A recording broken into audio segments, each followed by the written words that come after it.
ஸ்ரீ குரு ஜோதி நிலையம் ஆஸ்ட்ரோ செல்வ பிரகாஷ்.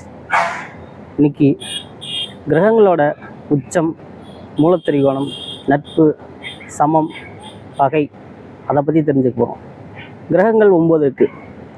இதில் 7 நிலையான கிரகங்களும் 2 நிழல் கிரகங்கள் இருக்கும்.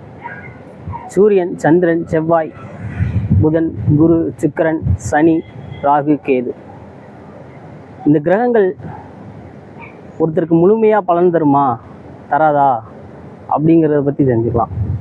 ஒரு கிரகம் ஒருத்தருக்கு முழுமையாக பலன் தரக்கூடிய விஷயந்தான் இந்த உச்ச கிரகம்.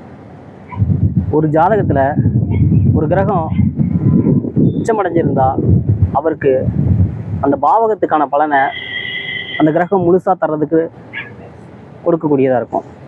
ஒரு உச்ச கிரகம் 100% பலனை தரக்கூடியது. ஒரு மூலத்திரிகோணம் அடைஞ்ச கிரகம் 75% பலனை தரக்கூடியதாக இருக்குது.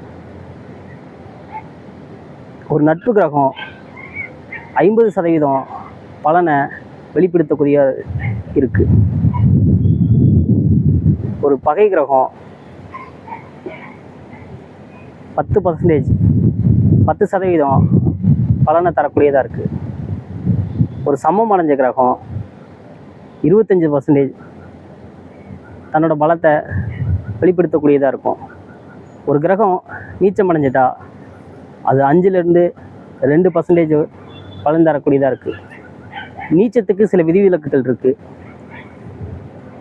ஒரு கிரகம் முழுமையாக பலன் தரக்கூடிய விஷயமா இருந்தால் அந்த ஜாதகருக்கு முழுமையான பலனை வெளிப்படுத்தக்கூடியதாக இருக்கும். ஒரு உதாரணம் பார்க்கலாம். ஒரு செவ்வாய் ஒரு உச்சமடைஞ்சிச்சா அந்த ஜாதகருக்கு இராணுவம் சம்மந்தப்பட்ட வேலை, பாதுகாப்பு சம்மந்தமான வேலை, தீயணைப்பு துறையில் வேலை, அரசாங்க தொடர்புடைய வேலை அப்படின்னு கிடைக்கும்.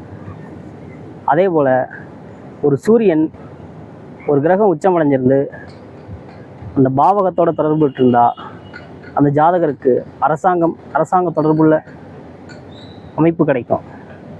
அதுக்கு அந்த லக்னத்தையும் பார்க்கணும், அந்த லக்னமும் பார்க்க வேண்டியது அவசியமாக இருக்குது. இதே போல் தான் மற்ற கிரகங்களும். ஒரு கிரகம் முழுமையான தன்னோட பலத்தை வெளிப்படுத்துறதுக்கு இந்த அமைப்பு இப்போ ஜோதிடத்தில் பார்க்கப்படுகிறது. ஜோதிடத்தில் எந்த கிரகம் உச்சமாக இருந்தாலும் நீச்சமாக இருந்தாலும் அந்த ஸ்தான பலத்தை நிர்ணயிக்கக்கூடியதாக இந்த அமைப்பு.